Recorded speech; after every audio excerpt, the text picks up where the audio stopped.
দেশে সম্প্রতি ঘটে যাওয়া বেশ কিছু ঘটনায় পুরো দেশ জুড়ে আলোচনা। সব আলোচনারই ঘুরে ফিরে কেন্দ্রবিন্দু নির্বাচন। কোনো রাজনৈতিক দলের নেতারা বলছেন চলমান সংকট নিরসনে ভূমিকা রাখতে পারে দ্রুত নির্বাচনের ঘোষণা। তবে কি জাতীয় নির্বাচনই সকল সমস্যার একমাত্র সমাধান, নাকি সংস্কার বেশি জরুরি? আর এই মুহূর্তে নির্বাচন হলে সাধারণ ভোটাররা কতটুকু প্রস্তুত? আলোচনা করব এসব বিষয় নিয়ে। স্বাগত জানাচ্ছি নির্বাচন নিয়ে এখন টেলিভিশনের বিশেষ আয়োজন ভোটের ট্রেনে। পুরো এই আয়োজন জুড়ে আপনাদের সঙ্গে আছি আমি বেলায়েত হোসাইন। শুরুতেই জানাবো আজকের রাজনৈতিক আলাপনে নির্বাচন নিয়ে কে কি বলেছেন। আমরা একটু দেখতে চাই আজকে রাজনৈতিক দলের নেতারা, বিশেষ করে কিছুক্ষণ আগে জামাত ইসলামের আমির সহ জামাত ইসলামের প্রতিনিধি দল প্রধান উপদেষ্টার সঙ্গে বৈঠকে বসেছেন। এর আগে আজকে সারাদিন নির্বাচন নিয়ে রাজনৈতিক দলের নেতারা কোথায় কি বলেছেন আমরা এটা একটু সেটা দেখতে চাই। বিএনপির মহাসচিব মির্জা ফখরুল ইসলাম আলমগীর বলেছেন গণতান্ত্রিক সংস্কারের মাধ্যমে নির্দিষ্ট সংস্কার শেষে সুষ্ঠু নির্বাচন দিতে হবে। আর জামাত ইসলামের সেক্রেটারি জেনারেল বলেছেন যখনই নির্বাচনের যাত্রা শুরু হয়েছে তখনই শুরু হয়েছে ষড়যন্ত্র। নাগরিক সমাজের বিশেষজ্ঞ ডক্টর সলিমুল্লাহ খান তিনি বলেছেন গণহত্যাকারীদের বিচার শেষ হওয়ার আগে তাদের নির্বাচনে আসতে দেওয়ার প্রশ্নই ওঠে না। একই সঙ্গে নাগরিক ঐক্যের আহ্বায়ক মাহমুদুর রহমান মান্না বলেছেন বিশৃঙ্খল পরিবেশে নির্বাচনে যাওয়া সম্ভব নয়। আর আজকে প্রধান উপদেষ্টার সঙ্গে জামাতের যে বৈঠক হয়েছে সেই বৈঠকের পরে কিছুক্ষণ আগে উপদেষ্টা মাহফুজ আবদুল্লাহ তিনি কথা বলেছেন। তিনি যেটা জানিয়েছেন যে সংস্কার কাজ শেষ করে, প্রয়োজনীয় সংস্কার কাজ শেষ করেই তিনি তারা নির্বাচনের ঘোষণা দিবেন। আর এর বাইরে যদি একটু বলি যে আজকে আসলে মাহমুদুর রহমান মান্না বলেছেন তিনি মনে করেন যে যেই বিশৃঙ্খল পরিবেশ এখন রয়েছে সেই বিশৃঙ্খল পরিবেশে এখন নির্বাচন হওয়া সম্ভব নয়। তিনি কেন মনে করেন যে এখন নির্বাচন হওয়া সম্ভব নয় আমরা কথা বলবো তার সঙ্গে।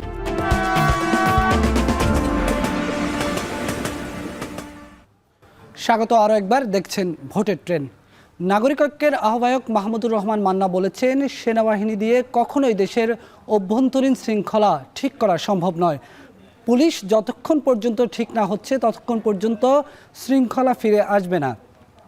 বিশৃঙ্খল পরিবেশে নির্বাচনে যাওয়াও সম্ভব নয় বলে মনে করেন তিনি। এ বিষয়ে আরও বিস্তারিত আলোচনা করতে আমাদের সঙ্গে যুক্ত হচ্ছেন মাহমুদুর রহমান মান্না। আমরা একটু তার সঙ্গে কথা বলতে চাই তিনি কেন মনে করেন বিশৃঙ্খল পরিবেশে নির্বাচন হওয়া সম্ভব নয়, এ বিষয়ে তার সঙ্গে কথা বলবো।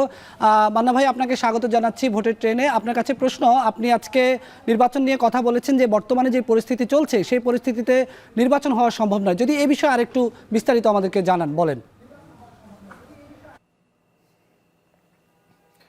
কথাটা আমি একটু স্পষ্ট করে বলি, সেটা হচ্ছে যে আমরা তো যেন প্রকারের নির্বাচন চাচ্ছি না।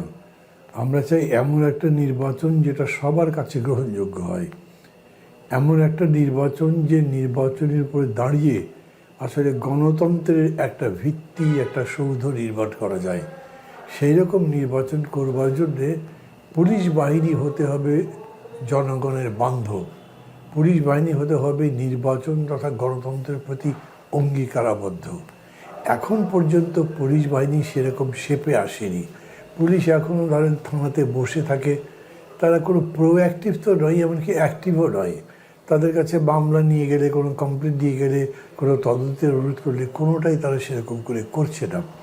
পুলিশ সম্পর্কে তো আমাদের আগে থেকে বেশ কিছু সমালোচনা আছে, পরে পুরো দেশের মানুষই পুলিশ বাহিনীকে সেরকম করে দেশপ্রেমিক জনবান্ধব বলে মনে করে না।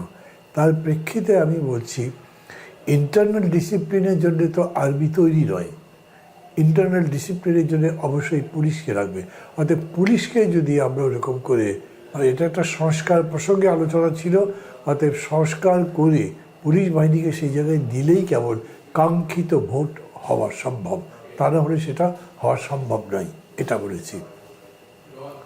আমার প্রশ্ন হচ্ছে যে আপনি বলছেন এই পরিস্থিতির কথা, অন্যদিকে আমরা দেখছি যে বিএনপি বলছে যে যত দ্রুত জাতীয় নির্বাচনের রোডম্যাপ দেওয়া হবে, নির্বাচনের তারিখ ঘোষণা হবে বা নির্বাচনের কথা বলা হবে, ততই এই যে দেশে বর্তমান অস্থিতিশীলতা সেটা কমে আসবে। এ বিষয়ে কি বলবেন? না, আমি যে কথা বললাম তার সাথে যে বিএনপির বিরোধিতা আছে সেরকম তো না। কারণ যে সভায় আমি কথাটা বলেছি সেই সভায় বিএনপির মহাসচিব মির্জা ফখরুল ইসলাম আলমগীরও ছিলেন।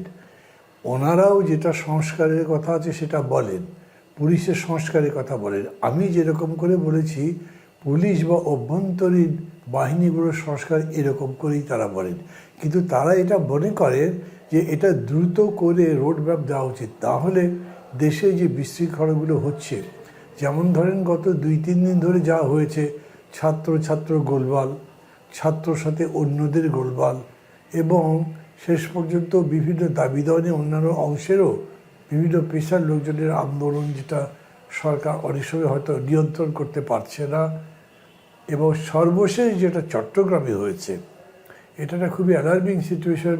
বোঝাই যাচ্ছে যে পতিত স্বৈরাচার নিজেদেরকে সংগঠিত করে পাল্টা আঘাত করার জন্য তৈরি হচ্ছে।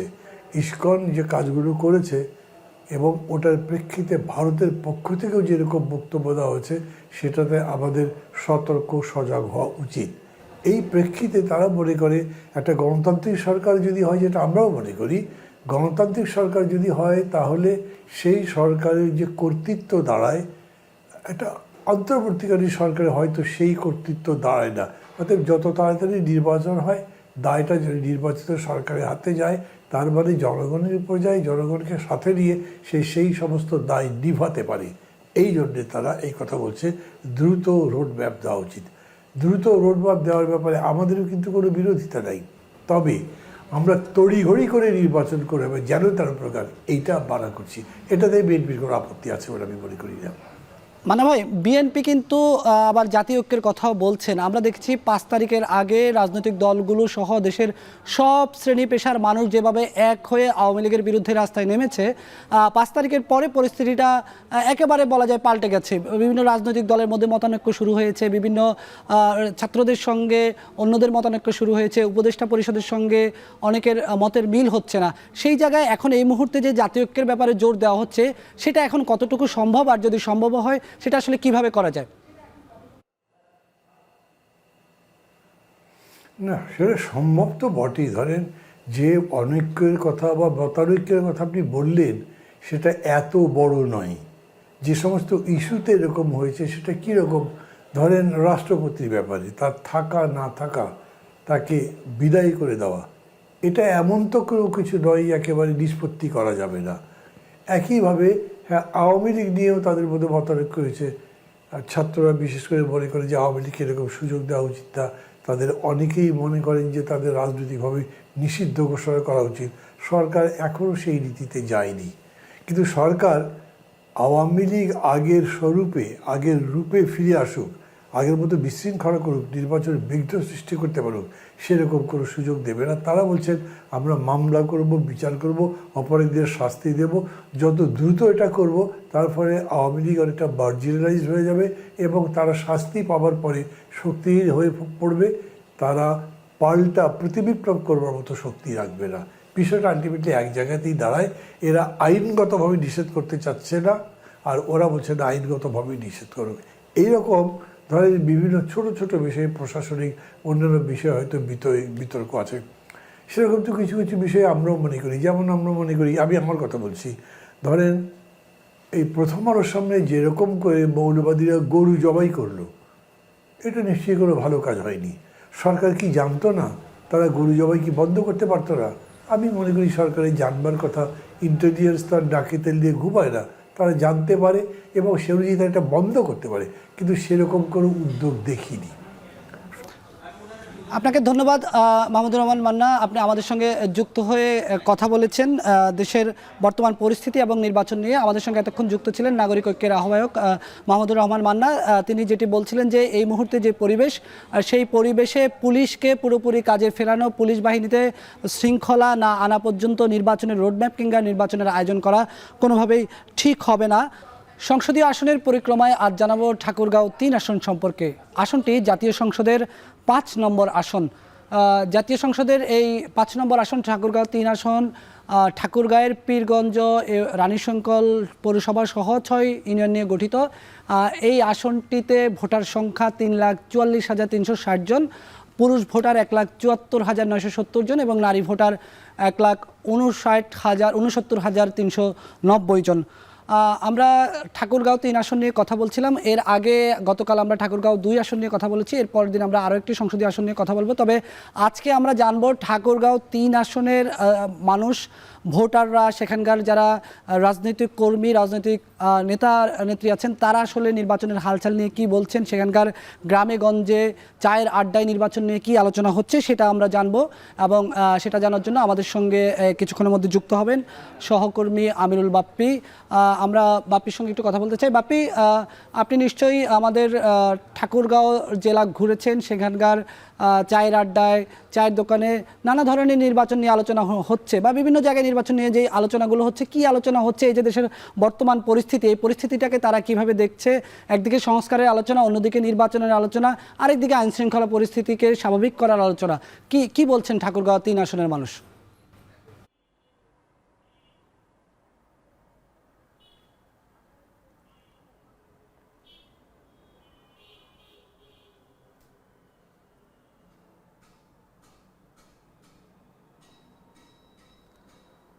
দেখেন বেলায়েত, নির্বাচনী যে হাওয়া, মানে সেই হাওয়াটা কিন্তু আমরা এর আগের অভিজ্ঞতাতেও দেখেছি যে যতক্ষণ পর্যন্ত পোস্টারে মার্কানা ছাপা হয় ততক্ষণ পর্যন্ত আসলে সাধারণ জনগণের মধ্যে সেইভাবে নির্বাচনের হাওয়াটা লাগে না। কিন্তু এই যে আপনি বললেন যে চায়ের আড্ডায় যে আলোচনা, সেটি কিন্তু চলছেই, গত বেশ কিছুদিন ধরেই চলছেই। এমনকি যখন নির্বাচন কমিশন গঠন হবে, কি সংস্কার হবে, এই আলোচনাগুলোও কিন্তু চায়ের আড্ডায় সবসময়ই চলতে থাকে। সবসময় এই জিনিসগুলো নিয়ে মানুষ একটু চিন্তা করে, বিশেষ করে যখন একটা পরিবর্তিত পরিস্থিতিতে মানুষ আছে। গত 15 বছর এক ধরনের শাসন দেখেছিল, এখন গত 3 মাস ধরে আরেক ধরনের শাসন আছে। তো এইখানে যে সংস্কার নির্বাচন মিলিয়ে মানুষের মধ্যে একটা মিশ্র প্রতিক্রিয়া আমি খেয়াল করেছি। দেশের মানুষ যেটি চাইছে যে সংস্কারটা খুব বেশি জরুরি, সেটি যদি অন্তর্বর্তীকালীন সরকারের মাধ্যমে হয় সেটাতেও আপত্তি নেই, যদি নির্বাচনের মাধ্যমে যদি একটি পলিটিক্যাল গভর্নমেন্ট আসে তাদের সেক্ষেত্রেও কোনো সমস্যা নেই, কিন্তু সংস্কার একটি জরুরি। এবং সংস্কারের ক্ষেত্রে অনেক বড় বা সামনের দিকে যে আলোচনাটা থাকে সেটি হলো দ্রব্যমূল্যের ঊর্ধ্বগতি। সাধারণ মানুষ বলছেন যে এই জায়গাটাতে সংস্কার আনা সব থেকে বেশি জরুরি। যে এতদিন যে আমরা বলেছি যে সিন্ডিকেটের বিষয়টি, সেই সিন্ডিকেটটি ভাঙাটা সব থেকে জরুরি।